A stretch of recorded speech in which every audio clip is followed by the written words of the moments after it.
todos e a todas, né?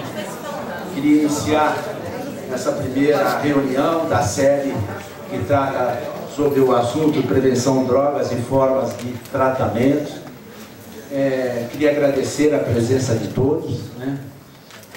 A nossa convicção em tratar desse assunto começou quando eu fui candidato à reeleição e assim eleito. Cheguei aqui no primeiro dia, na primeira hora, às 5 horas da manhã, para ser o primeiro do livro, porque eu queria abordar essa série e para que a gente pudesse avançar no nosso município. Preciso saber viver, é preciso saber viver. Um belo dia resolvi mudar. Eu falava muito da vontade política e hoje nós somos a vontade política e estamos trabalhando muito para tornar o sonho realidade. O Poder Judiciário está sensibilizado para a internação compulsória. A OAB, que defende os direitos humanos, está sensibilizada. Porque é uma questão de vida ou morte. Realmente contra a internação involuntária. Onde está o chorão que resistiu à internação? A família não teve força, a família faz toda a diferença. Não quis internar, onde está o chorão? Onde está o Casagrande? Que a família foi contra a vontade dele, ele ficou 4 meses sem querer estar internado, no 5º mês ele aceitou. Onde está o chorão? Onde está o Casagrande? É questão de vida ou morte. Nossa olha que faz isso na raça. O padre Valfran, ele põe no carro dele, deixa numa casa que a igreja mantém na região continental de Santos, e na raça, depois de 2, 3 semanas, ele leva para internação em Riacho Grande. O que seria da sociedade se não tivesse trabalho voluntário, que faz o que o governo tinha que fazer e não faz? E o governo, no mínimo, tem que ajudar, tem que apoiar, e é essa a nossa proposta. Obrigado, desculpe ter me estendido muito do tempo. Obrigado, vereador. É uma entidade dentro da Igreja Batista que tem cuidado da evangelização e da parte social de todo o nosso país há mais de 105 anos. Cristolândia é um dos projetos de missões nacionais. A Organização Mundial de Saúde para o Brasil é que 3% da população seja usuária, o que implica em 6 milhões de brasileiros. O Ministério da Saúde trabalha com 2 milhões de dependentes e estudo da Unifesp, patrocinado pela Senad, demonstra que 1/3 dos usuários encontra a cura, outro terço mantém o uso e outro terço morre.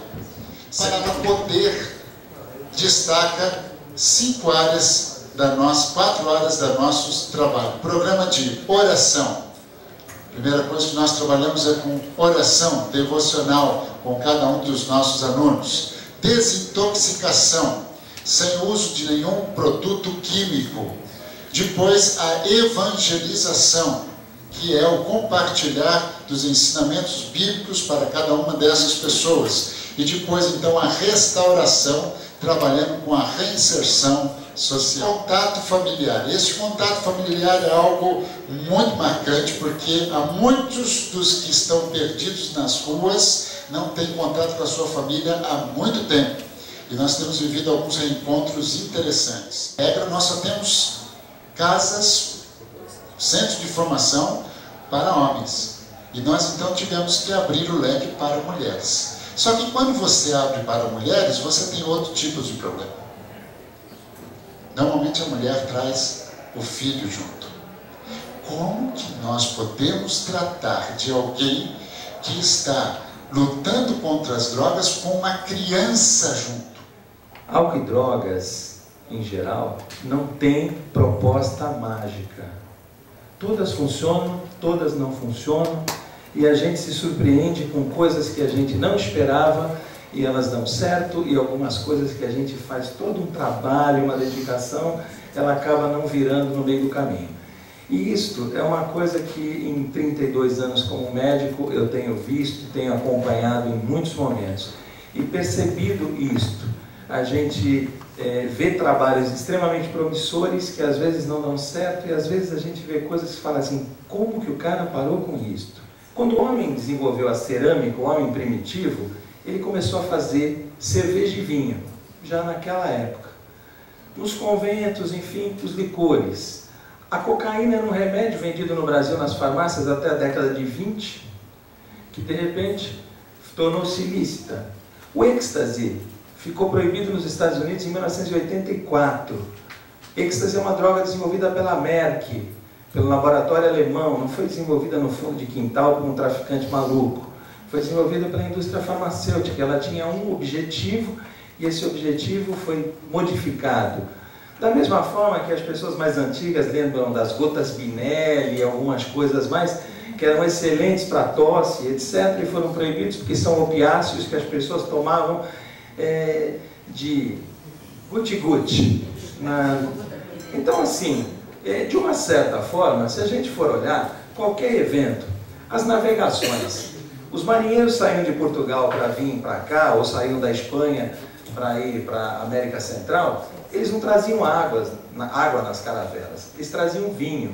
Eles iam bebendo pelo caminho o tempo todo, porque a água fica choca. O vinho não, o vinho se preservava. Vela de caravela era feita de cânhamo, que é a planta da maconha. Então assim, quando os caras chegaram em Santo Domingo, viram os índios fumando um negócio lá, levaram para a Europa, levaram a nicotina, que os índios da América Central usavam para fumar. Depois desenvolveram uma máquina para fazer cigarro, porque o cigarro até o final do século XIX era igual charuto, enrolado com as folhas e fumado desse jeito. Aí inventaram uma máquina que fazia 1.200, 1.500 cigarros por dia. Socializamos a nicotina. Nicotina deixou de ser uma coisa só para ricos e famosos. Eu estou querendo com isso dizer uma questão que é assim: nós não vamos resolver problema de droga sem primeiro ter um entendimento do que é isto. E segundo lugar, sem perceber que cada um tem uma parcela de soma. As disputas, às vezes panfletárias, pelo modelo ideal para tratamento, elas vão se mostrar grandes bobagens ao longo do tempo. Vão se mostrar falácias mesmo, vamos dizer essa expressão clara. Dizer que a gente tenha que defender a bandeira da internação compulsória como a solução do problema. São coisas e coisas. A gente, quando tem um infarto agudo do miocárdio, nós não vamos ser atendidos na policlínica.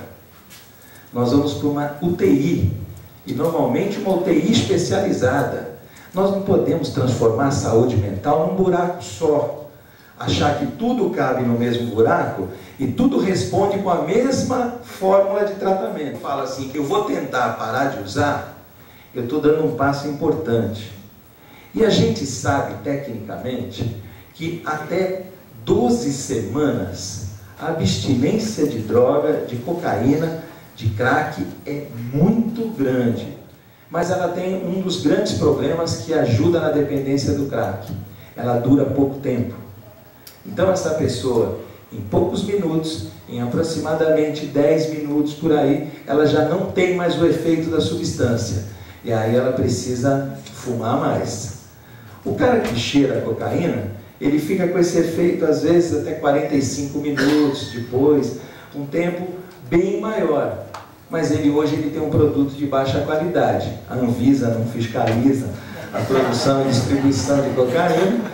Vem só com o selo do Maradona, Bin Laden, enfim, aí isso não funciona na prática no cenário. Da ordem judicial para que esse paciente seja internado é a família.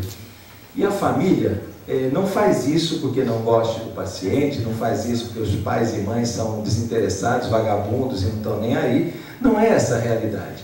Muitas vezes a família não se sente amparada, acolhida, ajudada para lidar com esse problema que é um pesadelo. Com a diabetes, com a hipertensão, que a gente tem programas de prevenção, a gente também tem que prevenir droga e trabalhar com a mesma ideia, com o mesmo ferramental que a gente usa para qualquer doença crônica, a gente também usar nesse caso e nesse segmento. Obrigado. Diz que realmente faltam políticas públicas para resolver o problema. Não do usuário de droga em si, mas da família que sofre com as consequências desse uso de drogas. O doutor aqui presente comparou que existem várias doenças, que nós temos os hipertensos, os diabéticos, aqueles que nunca serão curados. Infelizmente, a drogação é completamente diferente dessas doenças, porque a pessoa que tem problema cardíaco, a pessoa que é diabética, ela jamais vai matar um companheiro, ela jamais vai matar um filho, ela jamais vai fazer mal ao seu próximo, o que infelizmente acontece com os drogadictos. Santos, nos últimos anos, sofreu um desmonte imenso da rede psiquiátrica e psicológica. Nós temos que os NAPs e o SENAT foram completamente desmontados. Isso tem que ser urgentemente recuperado. Nós diariamente atendemos pessoas desesperadas que amarram seus filhos, que trancam as suas casas, porque não tem como ter um atendimento digno por parte da Prefeitura.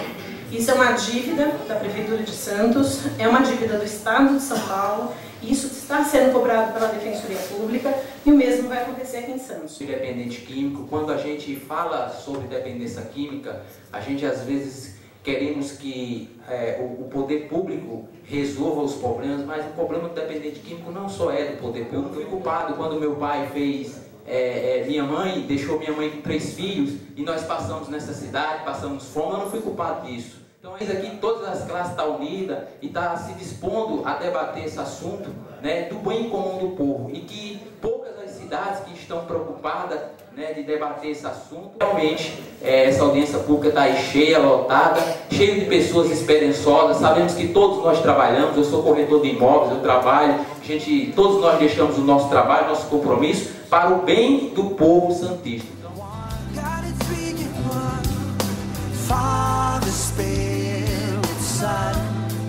The light and the lamp, the light.